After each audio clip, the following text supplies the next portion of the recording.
Today, she will speak to us about generative AI in language education, insights and implications for teacher development.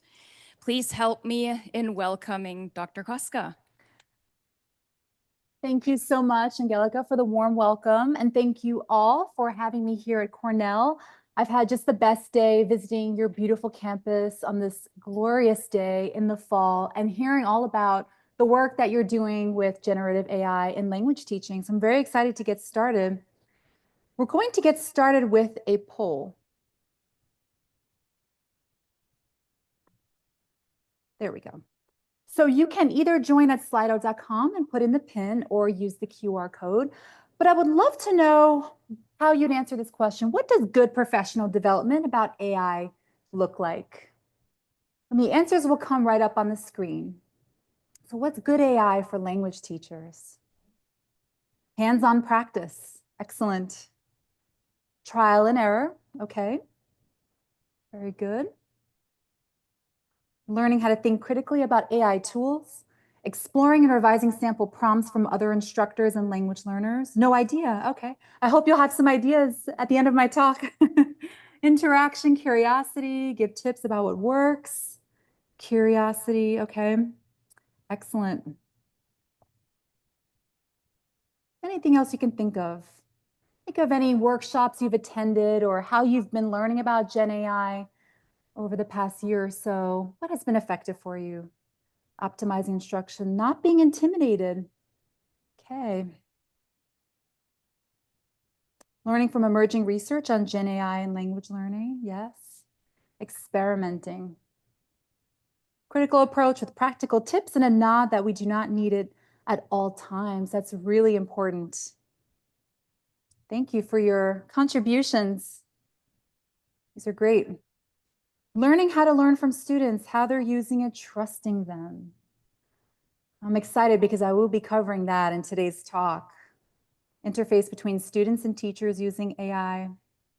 Okay, so we'll wait another maybe 10 seconds or so and then we'll move on. Anything else you can think of? You can submit multiple answers. Collaboration with colleagues and professional exchange, efficient teaching development. All right. Thank you all so much for your participation.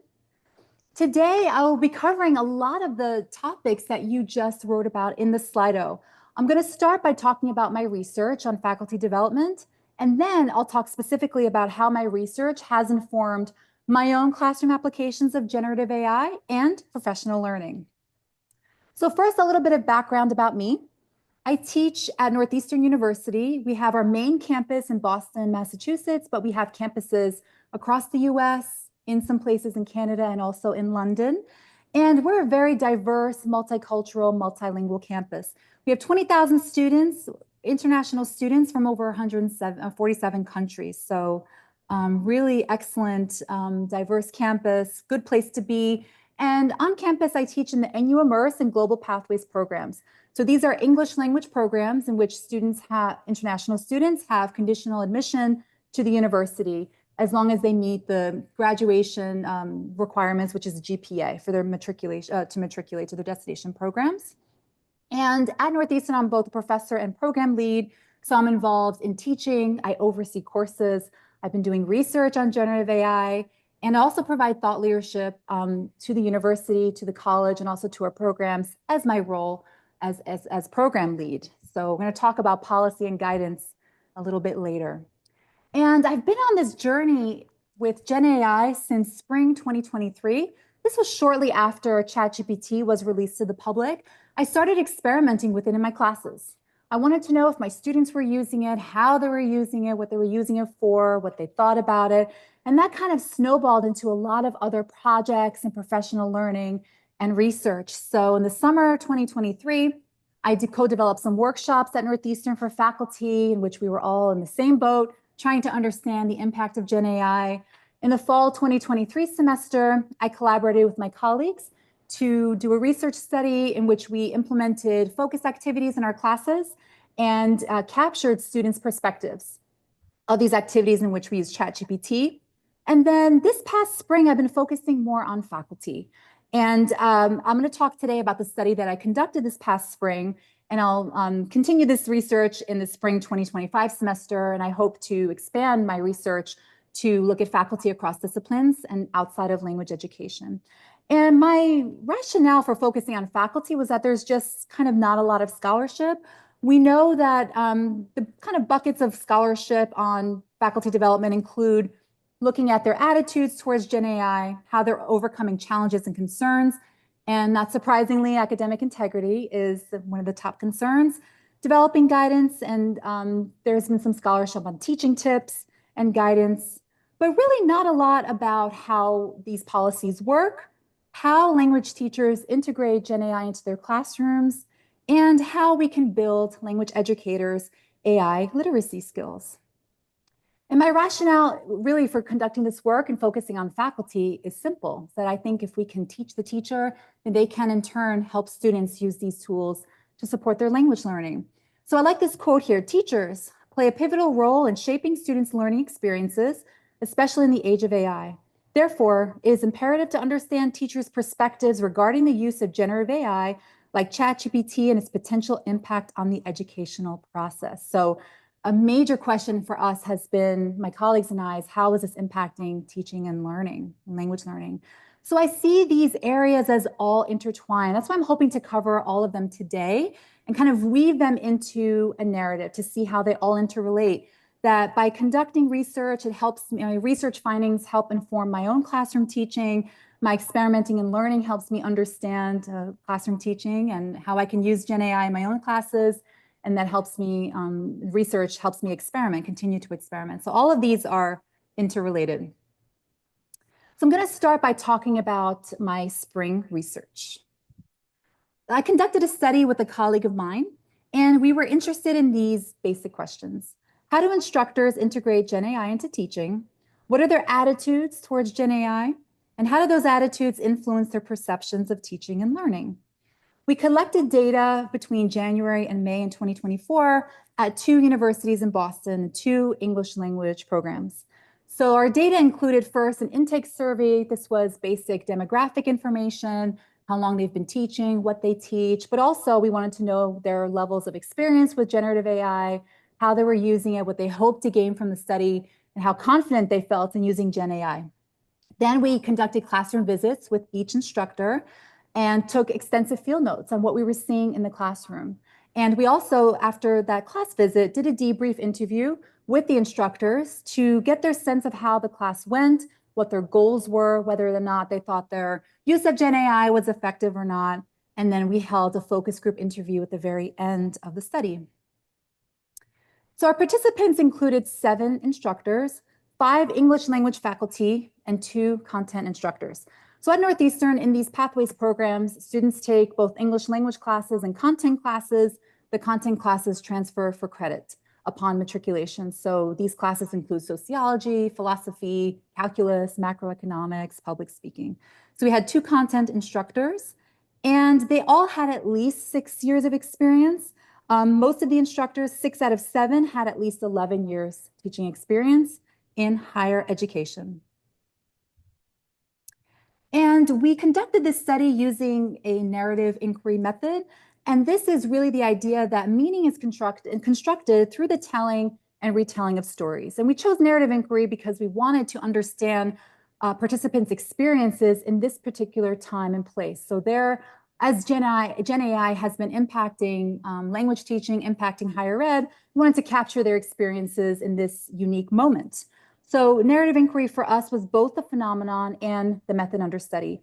And in this citation here, Toncelli and Kostka 2024, this was an article that we published actually just last week in which we include this narrative. So it describes in narrative form this study that we conducted. Today, of course, I'm not sharing a narrative. I'm sharing highlights and summary on the slides, but you're more than welcome to read the full article for the narrative.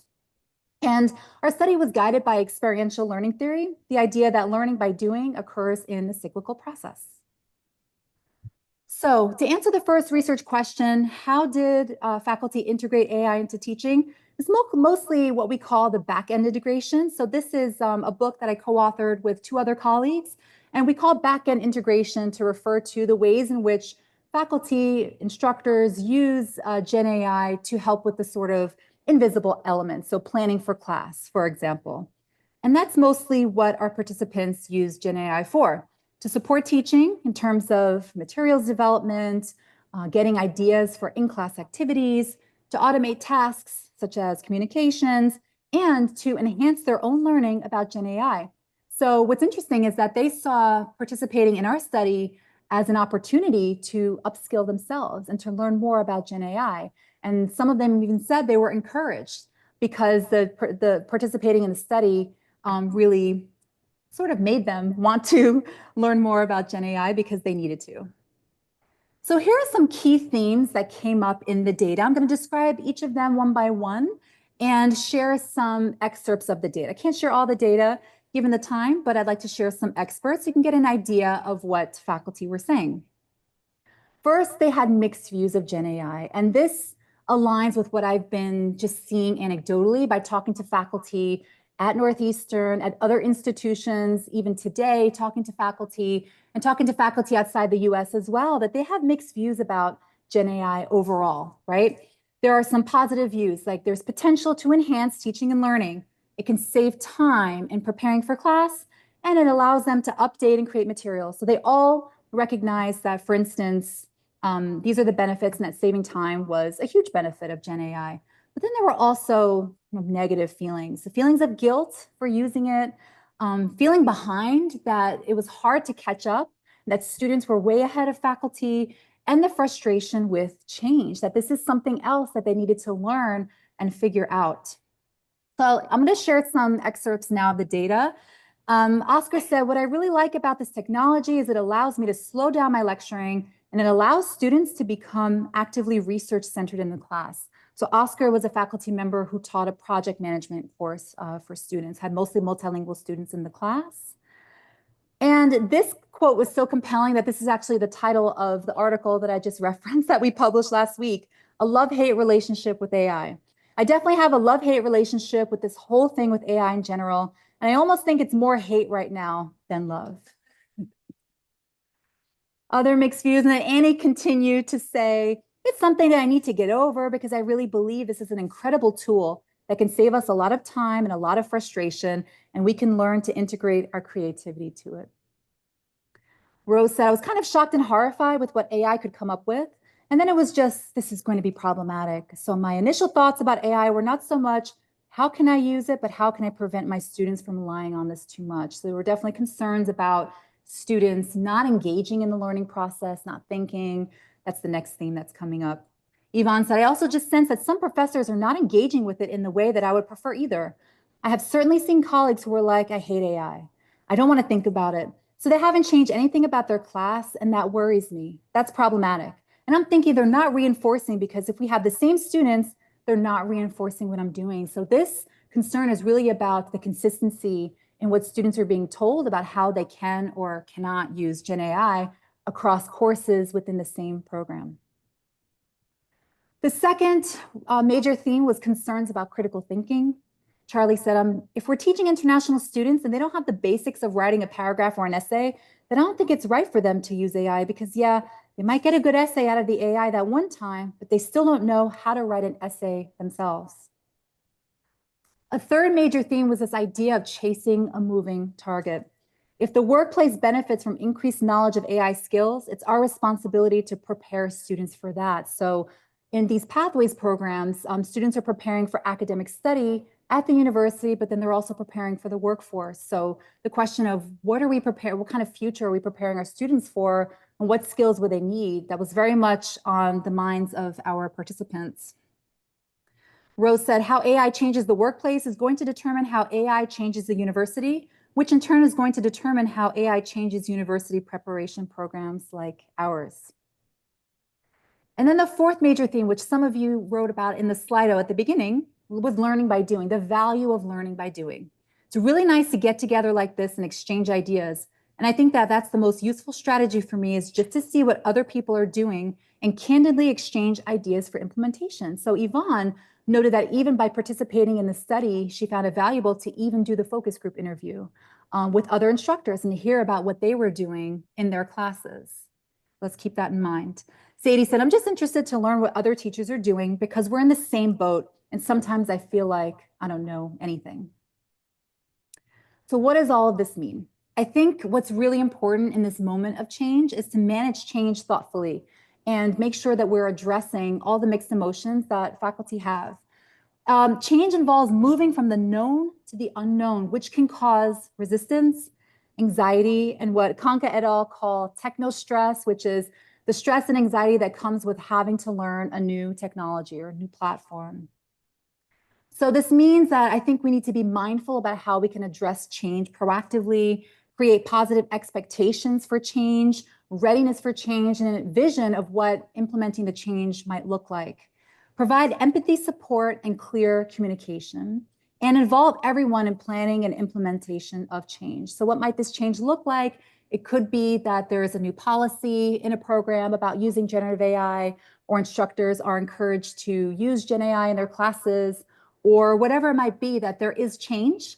And if we can manage it effectively and thoughtfully and proactively, I think we can hopefully minimize and address some of the negative feelings that have come up from GenAI, the impact of GenAI. It's also important to support faculty at multiple levels. So this means with formal and informal professional development. I'm going to share some ideas for what this might look like.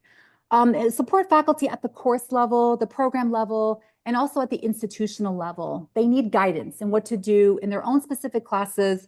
A lot of times guidance on what they should be doing as a program, and then also trying to make sure that that guidance aligns with institutional guidance. And then finally, I think this is clear that faculty need resources and access in order to be able to manage change and to feel comfortable using GenAI. So learning by doing and encouraging learning, I think, is also an important way forward. And this could involve learning in multiple different ways. It could be co-planning lessons and activities. It could be conducting research, experimenting in class, working together with colleagues to develop guidance, presenting and publishing. And publishing, by the way, doesn't necessarily have to be research and peer review articles. It could be publishing a lesson plan, which is what I've done with my colleagues as well, sharing out in some way what you're doing with GenAI in the classroom and working on curriculum design. So here are some other questions that I'm hoping we can maybe pause and think about together. These are the questions that were raised for me in this study. So I'm wondering, if instructors want to learn about AI integration, how can we give them a way in? I've often heard, and this is what we saw in our research as well, is that faculty are intimidated by GenAI. They say, I'm not an expert, I'm not tech savvy, this is also overwhelming, how do I even start? If there are mixed feelings towards AI, how can we hear and respect all views? And this is important. We need to hear the views of those who are very passionate about using GenAI, but also those who are resistant and everyone in between. If faculty worry about students' critical thinking, is there a way to empower students to use AI responsibly? If flexibility and experimentation are useful, well, then how can we facilitate that? If educators are worried about keeping up with AI, this is a question I started with at the beginning, then what does good professional development look like?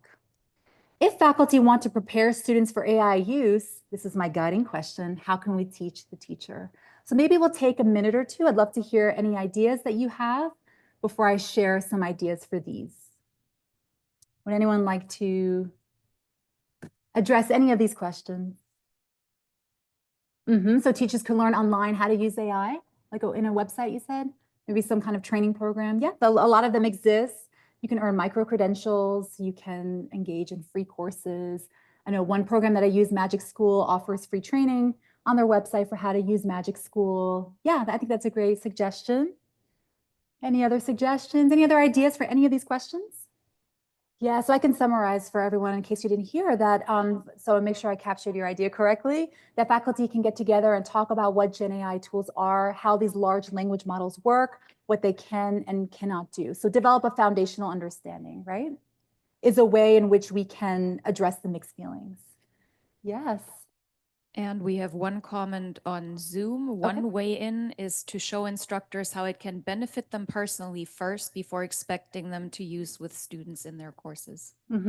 Absolutely. So that's related to the back-end integration I was talking about, which is how a lot of faculty begin using GenAIs with their own curiosity. How can I create a quiz? How can I create a reading? How can I customize an article? Excellent. Thank you so much. So I'd like to talk now about these implications and how they impact both teaching and professional development. I'm going to start with teaching. So these are, I think, some kind of areas, some goals in which we can try to address. I don't know if we can address all of them all the time, but I think they're important things to think about when we're trying to integrate GenAI into teaching. Building trust and fostering transparent use, strengthening students' critical AI literacy skills, empowering them, designing effective materials and activities, leveraging AI to enhance our own efficiency as language teachers, and experimenting and innovating. So how do we do this? I'm going to share some ideas and some ways in which I try to reach these goals in my own teaching. But first, I think an important way forward is that we need to take a non-punitive stance. From what I've seen, from what I've heard, and from what we've learned in our data, that taking a punitive stance, scaring students into worrying about cheating, using detection programs, it simply doesn't work.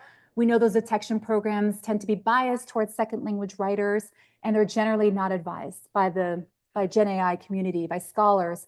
So if we take a non-punitive stance, I think we can allow the other three areas to really flourish. We can build transparency and trust with students. We can engage them in critical AI use in class, and we can design assignments and respond appropriately. So before I talk about how I use GenAI in my own teaching, I'd like to talk about how I try to use it in an ethical way. First, with students, I discuss privacy and personal information and where their data and their information goes when they are using these models. We make sure that what we're doing in class aligns with institutional guidelines for using GenAI. So an example of this is from the Northeastern Information Technology Services, and they recommend Copilot. I can read this quickly. It says, while there are many AI tools on the market, the free version of Microsoft Copilot is IT Services' recommended AI chat tool. To ensure university data stays private, always sign in to Microsoft Copilot with your Northeastern credentials. This ensures university data remains within our Microsoft environment. It is not used to train the AI model. So I show students this statement, we discuss it in class, and we use Copilot in class. Now, I can't prevent students from using other large language models outside of class, using ChatGPT, for instance, but at least for our university business or university activities in class, so we use Copilot. So I make them aware of this. I also allow them to opt out. So no student has opted out yet, but it's always an option that if we're doing an activity in class and they don't want to participate, they don't want to log in, that's perfectly fine. They could either use my account or they could work in a group in which the student already has an account. This was really when we were using ChatGPT early on in the spring 2023 semester. But again, no student has opted out, but they were for sure able to. And we emphasize the critical analysis of output, right? Teaching students not to believe and to take at face value everything that the large language model, everything that ChatGPT or Copilot produces. So I'm going to explain how we do this. So to build transparency and trust, I like to create the guidelines with students, to have students as my thought partners in this process. So I use a very simple analogy of a stoplight, that there are three colors. Red would be inappropriate use, yellow is ambiguous, maybe we need to be careful, and green would be appropriate use of AI. And I give students samples, statements, very short statements, and they have to categorize the statement as one of these colors. We did this on the second day of class this fall semester. So here's an example. A student writes a text in English and asks AI to translate it into the target language. So sometimes when I do faculty workshops, I do the same thing and ask faculty what they think. What color would you say this is? You can just shout it out. Would this be red, green, or yellow? Red? Red? Green? They're learning the target language, so maybe they're learning Spanish. That's right. A student uses an AI chatbot to practice speaking in the target language. Everyone says green. A student uses AI to explain a grammar point that they find difficult. Green. Excellent. So we revisited these guidelines last week. Last week happened to be the midterm at Northeastern. And when I had students develop these guidelines, I put it in a Google Doc and they had to put a little check mark over what color they thought it was. So we had this Google Doc together. It's been posted in Canvas since the beginning of the semester. And then we went to revisit it and say, okay, after now that 6-7 weeks have passed, do we want to make any changes? And we made some small changes to the guidelines. So I think what I want to say about this is that when you involve students, they have a say in determining how GenAI is used in the class. And I think that's really powerful for them. And what's also really beneficial is that you can customize this to your particular class. So if you teach a listening and speaking class, it could be, you can have statements about slide design. If you're teaching reading and writing, you can have guidelines about writing. So I'd love to hear another Slido. An example of a statement that you'd use in your own language class. So one that you would ask students to discuss as either green, yellow, or red. What might work for you in your language class? We'll just take maybe a minute or two. A student uses AI to create vocabulary flashcards for study. I think that could work in any language class. In English language classes, in any language, I think at any language level. Yeah, creating vocabulary flashcards. Okay. Would that be red, green, or yellow? You could ask your students.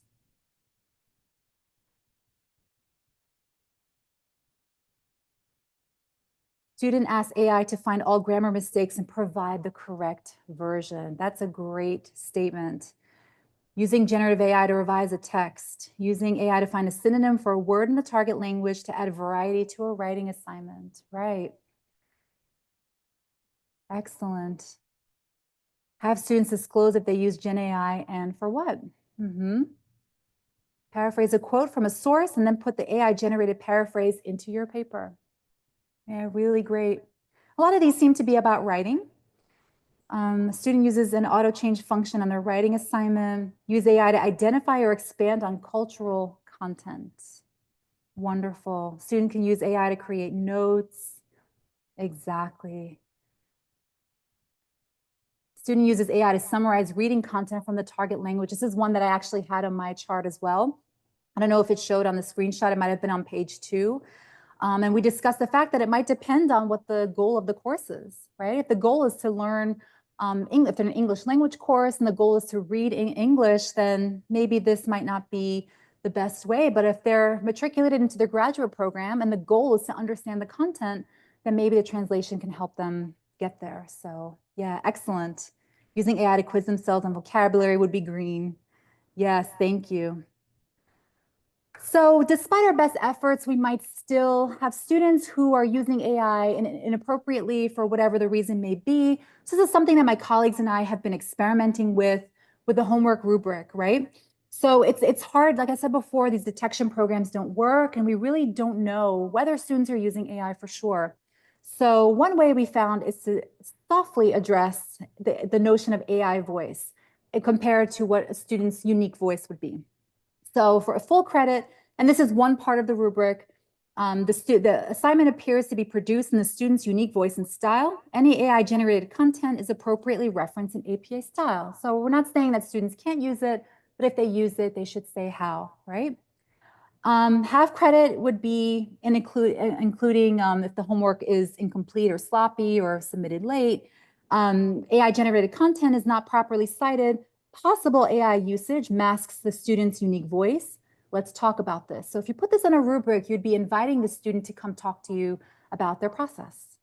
And then the last one, work is heavily copied and pasted and or appears to be generated by AI without being cited. Let's talk about this. So I've been talking to a lot of faculty about what to do when you sense that a student used AI a little bit too much, right? And a lot of faculty agree that the first step is to have a conversation outside of class, ask the student to describe their AI use, their motivations. And I think what you find is that students want to do a good job, right? It's not about cheating. A lot of times it's about them wanting to make sure that they're understood, that their grammar is correct, that they get an A because they want to work hard and they're motivated to matriculate. So we have to think about that side as well. So some considerations for this stoplight activity. I think it's really important to create and revisit the guidelines with the students. So this is not a sort of top-down approach, but we work together. Students have input. We negotiate the colors together, and then we revisit them. And then this can ensure student buy-in and compliance with the institution's AI policies and practices. And I found that I really had very, very little, maybe even zero inappropriate use of AI this semester since I started using this stoplight activity. My colleagues who have done this activity in which they develop the guidelines with students have also had very good success with students continuing to write in their own voice. You can tailor the statements to the course, so whatever you're teaching. And it's important to welcome and remain open to varying perspectives. And this is something that really humbled me when I did this with my students, is that I thought I had a color in mind before class, but then ended up changing my color after hearing from students. And I think that's okay as well. Something else that comes up is translations, right? So maybe students are going to be using AI to translate all of their work into the target language. What do you do? So this was a paragraph of a reading that I had done with students just a few weeks ago. We were learning about Indigenous Peoples Day and Columbus Day and learning about the history. And all my students speak Mandarin in the class. So I was kind of lucky. And I had AI translate this paragraph into Mandarin. And instead of saying, okay, don't read the translation, read it in English, I thought, well, let me put the students in the driver's seat and have them tell me what the translation's like. So they answer these questions in small groups. How accurate is the translation? What ideas did the Mandarin version include that were not in the English version? What ideas were included in the English version but not translated into Mandarin? Would you make any changes to this translation? Why or why not? Did this translation help you understand the English text? Why or why not? And this is what they found. They all said that there was English syntax with Mandarin words, but the translation helped them with vocabulary, for instance. So one student said, some words are hard to use context for guessing the meaning. For example, stigmatize. That's a skill I help my students learn. How can we use the context of the sentence, try to figure out the meaning of an unknown word? Other students said it helped them with English comprehension because some words can't be translated to Chinese clearly and correctly.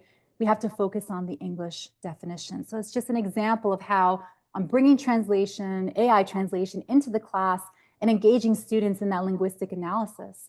And I thought that it really empowered them to be the experts. I told them that Mandarin, I don't.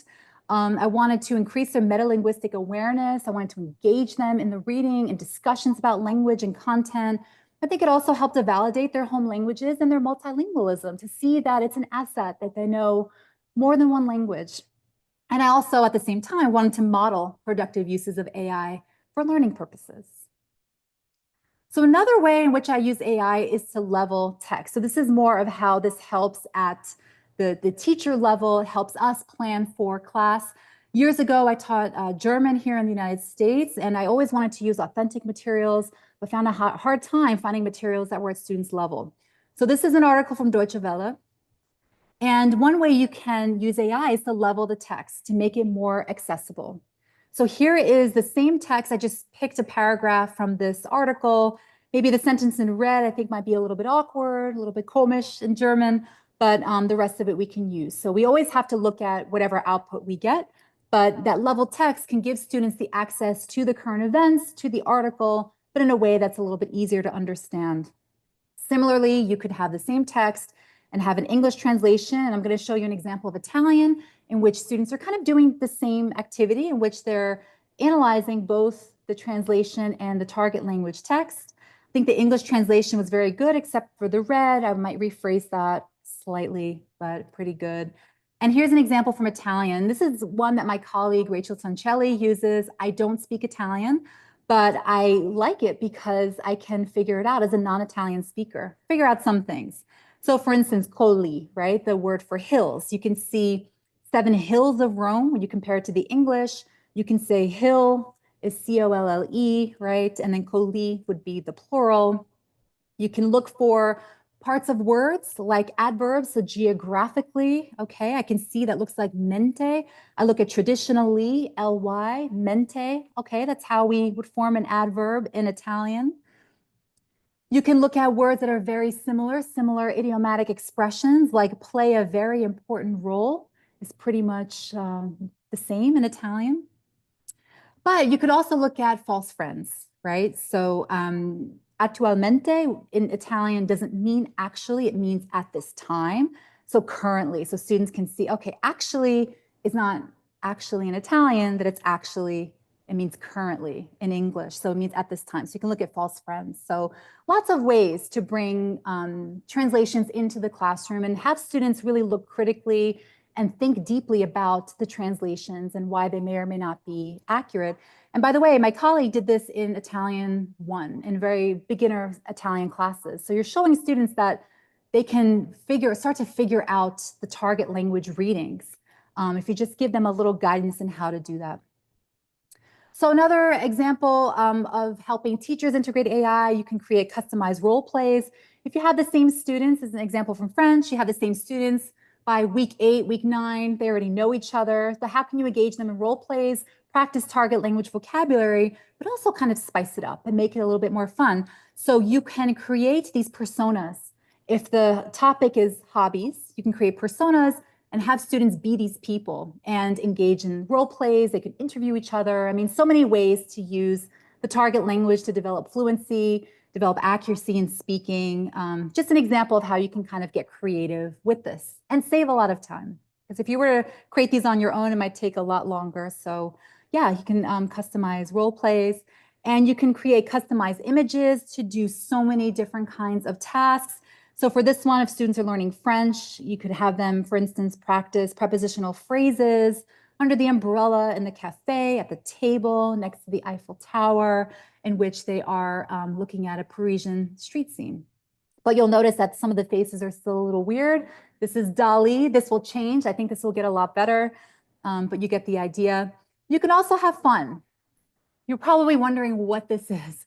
I use this image and many other kind of creative images in a spring public speaking class. I wanted students to practice impromptu speaking. So to come up, implement a framework that I had taught them, a way of answering impromptu questions, which was their final exam, but using a framework. So having some preparation, but of course it's impromptu. They didn't know what they were going to say. So I thought the best way is to give them an image that they'd never seen before, which would be something like this. So the pineapple sitting on a pepperoni pizza and the chef is there and students had to answer the questions. So lots of ways to use fun images. I think this helped them feel comfortable coming to the front because each student had a different image. They had no idea what kind of crazy image was going to come up and they had to speak on their feet and implement the framework. And it really just broke the ice and helped them laugh and feel comfortable getting in the front of the class in English and delivering a short impromptu response.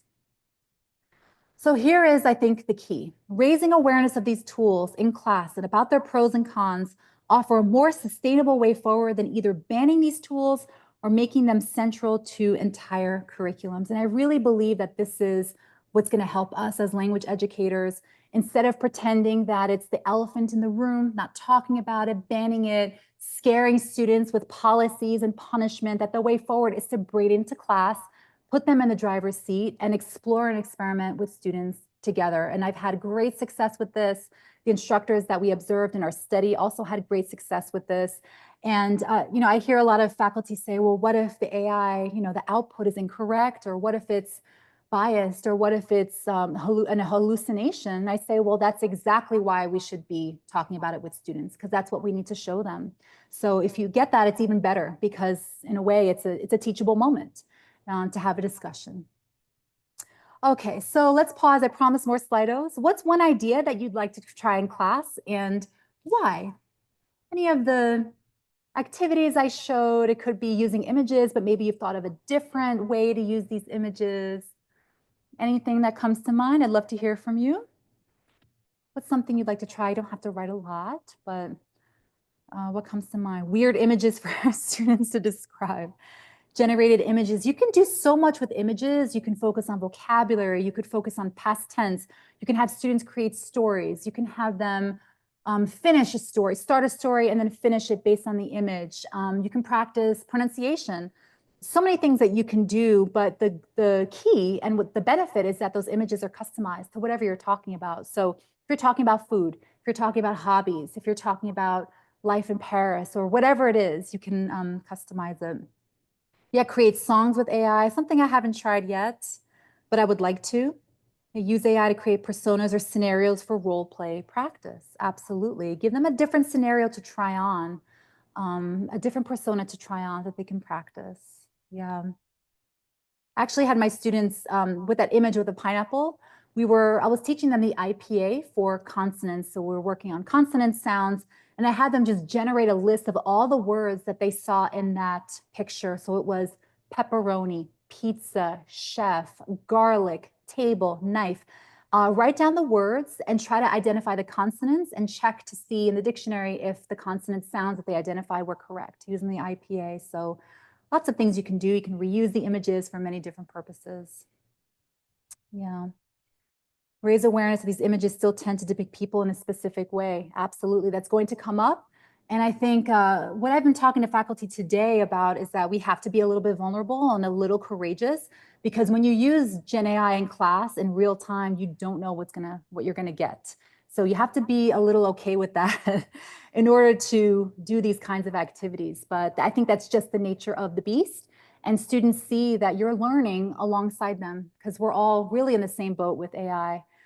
And them experimenting and trying out AI at home is what they're going to be doing outside of class too. So the more we can help them learn to analyze it critically, I think the better.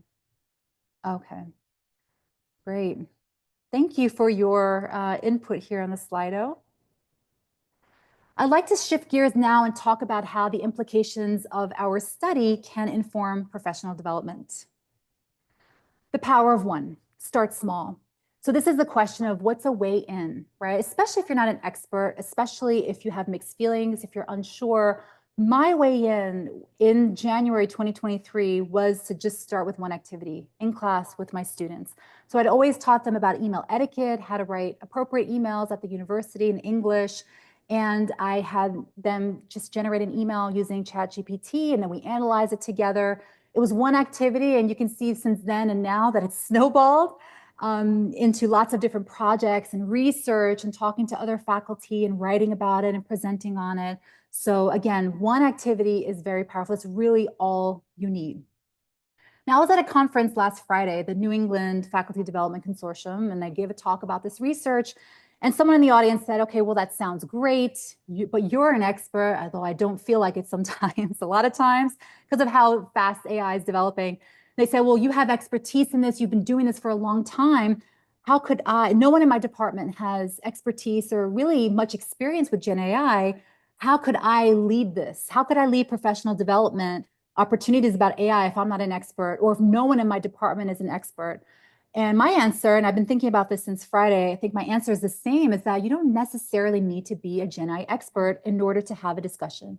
You don't need to be an expert to get faculty together in a room or in a Zoom room to simply talk about what's happening, to open Copilot together and try to create a lesson or an activity or an image together, and then brainstorm ways in which you can use that in class. So I was talking to Japanese faculty today, Portuguese teacher, we were talking today about this, and how, across languages, it doesn't matter if you teach Japanese or ESL or Portuguese or Chinese or whatever, that language pedagogy is still language pedagogy. So again, we can get together and discuss ways in which we can really leverage these tools to create student-centered learning opportunities. So again, I would say that expertise is not necessarily needed to get started. You just have to get started.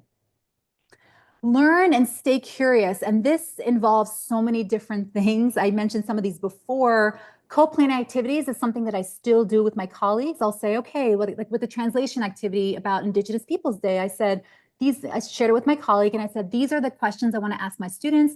This is how I'm planning on doing it. I'm planning on breaking them into small groups and asking them to translate. What do you think? And she gave me excellent feedback. And I went from there. The images with the pizza, we developed that together. She tried it in her class, in her listening speaking class, to develop the introductions for a speech, and I used it for impromptu speeches, and we compared notes. Simply, how did your students like it? What happened? Were they engaged? What did they say in their feedback? So co-planning is important. You can conduct research with a colleague. And it's valuable. A free and easy way to learn about what other teachers are doing is to just visit their classrooms. Sit in and just see what they're doing. Take notes, look at students' reactions, look at a lesson plan, and talk about it afterwards. Reading about it, of course, attending talks. and presenting, because I think you learn so much when you have to present your ideas. You can get certified. There are so many free programs out there. You can earn micro-credentials to learn about programs, simply trying different platforms, opening an account, trying them out, seeing how they work. And you could even then, ironically, ask AI for ideas about how to engage in professional development as well, if you want to. I mean, why not? So collaborating, sharing, and listening are key. It's a moment of excitement and tremendous possibilities, tremendous opportunities. But like we saw in the data, it's also a moment of a lot of fear, frustration, a lot of change. And this was the keynote at the conference that I just mentioned. Lance Eaton said, we need everyone. We need everyone, all stakeholders, of course, but we also need everyone with different views. So those who are very resistant, we need to listen to, try to understand where the resistance is coming from. Those who are the power users, who are all in, all AI all the time, and everyone in between. Everyone needs to be involved in this conversation, and we really need to be open-minded about all the varying views. So this is a figure that I've shown on many different presentations, and I haven't tweaked it because I think it still captures what I'm trying to say here about faculty development is that I started by asking questions. My question was, do students know about ChatGPT? How are they using it? Do they have accounts? And then starting with an activity, collaborating, sharing out, learning, continuing to ask questions, trying different activities, working together, keeping the conversation going, I think is a really sustainable way forward for all language faculty. We still have questions to keep thinking about. I think I'm just scratching the surface here. AI continues to develop so rapidly. We don't know what's going to happen in the near future that we can predict. We can guess what might happen, how it might develop, but we need to keep thinking about how are students using GenAI in language learning? What are they doing with these tools? There's both research, but also anecdotal evidence that suggests that students are using it more than faculty, that faculty tend to be behind students. So what are they using it for? How can we use GenAI to enhance what we're doing well as educators? What parts of practice do we keep, change, or let go of? So I would never advocate for just completely throwing out everything you do as a teacher. We still have the expertise, but we can think about how we can enhance and build on that. So a lot of the activities that I used to do, I still do them, like email etiquette, but I add a critical AI literacy component. So we add AI, we build on top of the foundation that's been set. Some things may not work anymore, some things might have to be changed, and some things we might have to let go of. What do we do with class time? So I've heard a lot of discussion of we have to go back to pen and paper tests, but what are we using class time for? And I would say one way forward is to use class time for real-time language practice, for assessment, for language use, so we can see what students really are doing, with the language. How do we assess learning? And then how can we empower students to trust their own voice and abilities? And I found that when I've been using GenAI in class with students, they love to critique the output. They love to feel like they're smarter than the output is wrong. It just leads to such engaging discussions, but we want them to trust their own voice. We want to show them that we value their voice more than anything and that their voice will always be better than what AI can produce. So some final reflections. Good pedagogy should always be the focus. And this first citation is from Bergman and Sands. They are considered the pioneers of the flipped learning approach, which is what I was heavily involved in before I got kind of roped into this avalanche of AI work, and I still flip my classes. Now I add a AI component to it, but I still implement a flipped learning approach to organize class time and to organize learning. So in 2012, way before AI, we were talking about AI, they said that pedagogy always drives technology use, not the other way around, right? We always should be thinking about good pedagogy, good teaching, good language teaching. It's always the focus. And I'm going to leave you with, with a picture. And I'm wondering, one of our participants said that GenAI is like a microwave. Does anyone want to guess how GenAI could be like a microwave? It's quick, quick heating. Huh? Efficiency. Yeah. It's convenient, but you have to use it the right way or else you could burn what you're cooking. Anyone else want to guess? How was GenAI like a microwave? Yeah. Fear around new technology. Like you said, when the microwaves came out, people were afraid right? People were afraid of writing. Socrates' time, afraid of just writing down ideas and thought that no one would be able to think if you write. People were afraid of calculators, the internet, right? So many things. Any other ideas? Yeah. You can't. You can't live without it. Can we live without GenAI? That's a good question. I won't answer that. We can think about that. One of our participants said, it's like a microwave because you can use it to cook everything or a lot of things, but it doesn't mean that that's always good for you to do.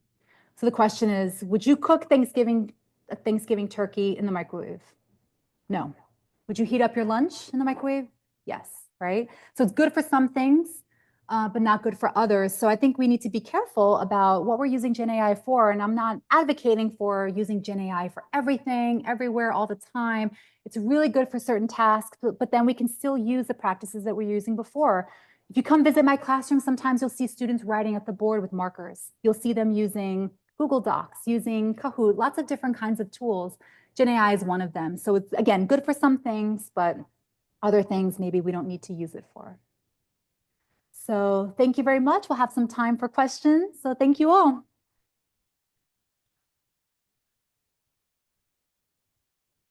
Ilka, thank you so much for this presentation. I think there's a lot of information in there for us to unpack and to think about, lots of good suggestions for where we can start it. I'm sure we have lots of questions here. Mijong, please get us started.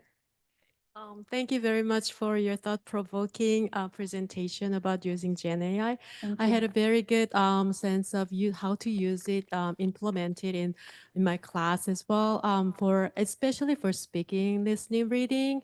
I'd like to get your advice on how to use wisely in writing, because I think that writing is more tempted for students to use GenAI. Especially for my class, Heritage Intermediate Korean class, students can speak fluently. They can speak very well, but in Korean language is a phonetic, we use phonetic letters, but their most problem is the accuracy of their writing, and if they don't have like accurate grammar knowledge, and then they write it phonetically. So the focus is on grammar and spelling and spacing. But when they use these days, that they can use auto functions, and like a how can I say, auto change function in Word. So if you like a type different, wrong, then it will give you the red underline. And if you click it, then they will have like a choices, then they're right answers. They're not always correct, but mostly correct. But if they choose it, then they can just submit the composition. It's almost, correct, but our next step after submitting composition is that after getting my feedback, then they have to do error correction. So they need to recognize where the errors are. They have to explain why they're wrong. Yes. But if they just submit like a flawless, like a composition, they just miss the chance to understand, recognize their errors. And they just want to do it very quickly and Yes. want to get a good grade. So they are really tempted to do that. So I really like your idea of starting small. So last semester, I asked them to, okay, you have to write original one and then ask ChatGPT to revise it in terms of grammar, and then ask them to explain why these are wrong. And then they compared. Yes. But unfortunately, at that time, the ChatGPT was not that good because, and after doing that, I did a survey, and most of the students said it was useless, because I noticed that ChatGPT said that they made changes somewhere and then gave the reasons, but actually they didn't even change it from the text, and then they just I don't know, wrong information there. So it was not that much, useful. So that's why that I didn't use that in this semester. But I'd like to know how to. I'm just ask them to. Okay, a kind of banning. So do not use auto function. Do not use auto translate function. You have to do it by yourself. But still, students are kind of thinking that it's not fair because they are using ChatGPT, in their other content courses. They are using that very freely. Okay, but why not in language course? But I told them, of course, this is the focus is the grammar, and then you have to know your errors. But still, it is really kind of, very much frustrating, situation that we are having. So can you suggest any ideas to make everyone be happy? We just all want to be happy with GenAI. In general, we want to be happy, especially want to feel good about GenAI in the classroom. That's a great question.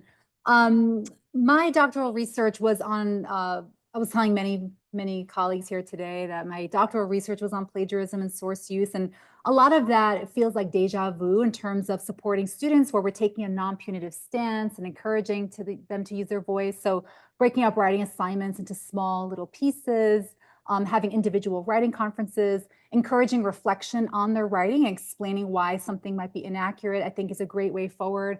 But you're right. And if you think about in the real world, if they have to write in Korean in the real world, they might use the grammar checker. I use Grammarly for my own writing. Consider myself a very strong, experienced academic writer, but Grammarly simply helps me catch grammar issues that I didn't see just because I'm staring at the screen for so many hours. So we have to think about, in the real world, yes, they're learning the language. There's that line we have to balance between learning the language and understanding the rationale between why something would be incorrect, then also thinking about what we're preparing our students for in the real world for target language use in the real world. And again, if they're using Korean and writing, chatting with someone in Korea, then if they use the autocorrect, is that so terrible? I don't know, but yeah, we might have to also consider the kinds of writing assignments that we're giving to our students, where we're asking them to write, I think is one thing. And the kinds of assignments that we're asking our students to write as well, and the kinds of writing that they're doing. But I think, again, encouraging the use of their voice, encouraging them to reflect on any errors that they make and any inappropriate use, because again, if, like you said, if it looks perfect and we can't give feedback on anything. So encouraging them to do that. And one way is minimizing the focus on grammar. Because a lot of my students I have seen, they worry so much about grammar. And they think that grammar is perfect writing, but grammar is a small piece of at least my rubric. It's 10%.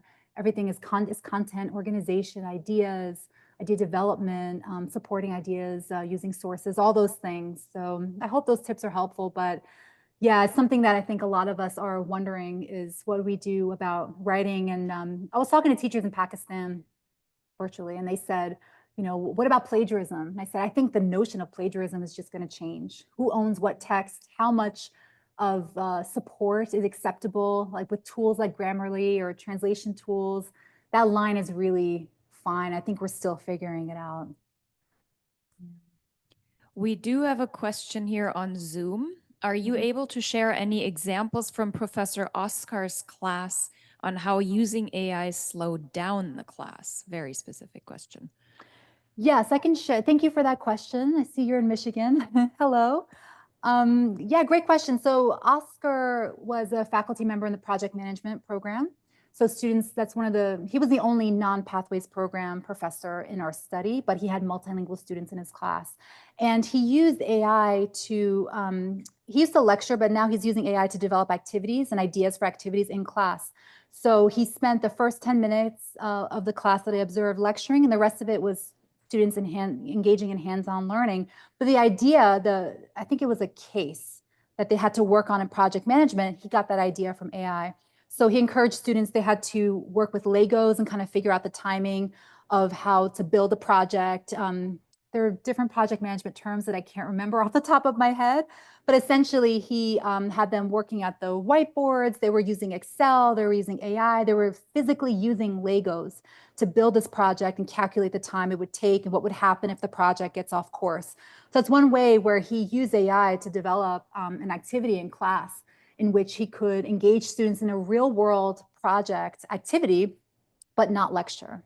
And it was very effective, and and I also noticed that students were using, both languages. There's a lot of translanguaging happening to achieve the goals of the project. So that's just one way. Yeah, but the idea was how to get students in a real world scenario to use AI to help them. So it was both used by students and used by him to develop the activity. Yeah, thanks for that question. And Philomena thanks you. Oh, thank you. I think we have time for one more question in here. Yeah, Razama? Hi, thank you for your talk. I think, the thing that you mentioned about professional development and just getting us updated. I think between the summer and now, there had been so many changes. Yeah. And it's kind of interesting to see these developments. However, in our language teaching profession, I feel like, since the pandemic, when everybody had to go online, there was like this huge push of incorporating technology. And now we have this whole generative AI. Yeah. And when you think in terms of practitioners who's been doing this job for years, and they kind of think like, ultimately my goal is to kind of make the student understand the language, speak in it. And I just want to scrap all of these. And at the end, if I can get the same goal, why would I need to? One can be, of course, if, for example, now everybody has to use Canvas, right? Like in the beginning, it was kind of an optional thing and so on. How do you see the move towards using these new technologies, GenAI, are sort of like, mandated by universities or departments? And what is the benefit of it? Because I know a lot of them would say, if I reach my end goal, I really don't need to spend time learning all these things. Yeah, that's a great question. So why should we use AI in the first place? Is that really the question? Yeah, a lot of people would say, the fact that students are using it, that's not enough rationale for me to use it in my classroom. Like I said before, I don't think we need to use it for everything, but we do have to be realistic. And I usually show an image of the toothpaste coming out of the tube and that it's out there and students are using it. And I think using these tools is not so difficult, but what's the difficult part is helping students use them appropriately and effectively for their own learning. And that's where they need our guidance and support. So if there are some ways in which we can use AI to help build a little bit of their critical AI literacies, to teach them how to use it for language learning purposes, I think we're doing a good job. But you're right that we don't necessarily need to do it for everything. And there are many practices that we can still keep. But the question of why is, I think, preparing them for the future. That kind of connects to what the goals of our programs are. What's the goal of higher education, if we want to go even more broadly, is that we're preparing them for this world in which they will be expected to use AI. So if that's a good enough reason, I'm not sure, but I use it because it does help infuse creativity, it helps me to innovate, helps me to stay updated with AI developments, helps me think differently about what I'm doing in the class, it's helped encourage more collaboration. I used to kind of plan activities and lessons on my own, and now I find myself collaborating more with colleagues. And it's sort of fun to use it and to innovate. So what do you think? Does that sound like a good reason? Yeah, I was talking to a French instructor in September, and she said, I've been teaching for 30 years. I barely survived the pandemic, and now I have to deal with this. So this frustration at this change that feels a little bit top down, it feels like you said it's mandated, but I think mandating it is really not the way. I try to just help as program lead, I try to help my colleagues understand it, to support them in their AI use, to talk about it, to open dialogues wherever they are with AI use. But if you say everyone has to use it, everyone has to build AI literacy skills in their students, I think you'll have even more resistance. So I would say at a minimum, we have to understand it and at least know how they work. But I don't know that we'll be able to go much longer with pretending that, AI is not going to really change how we teach and how students learn. It's complicated. Yeah. Well, it's too bad you don't have the silver bullet to I wish I did. change the world here, but I think, yeah, we have a good roadmap. We have some excellent suggestions that you graciously shared with us today. So thank you everybody for joining us, and a special thank you to Ilka for this wonderful presentation. Thank you so much, everybody. Thank you.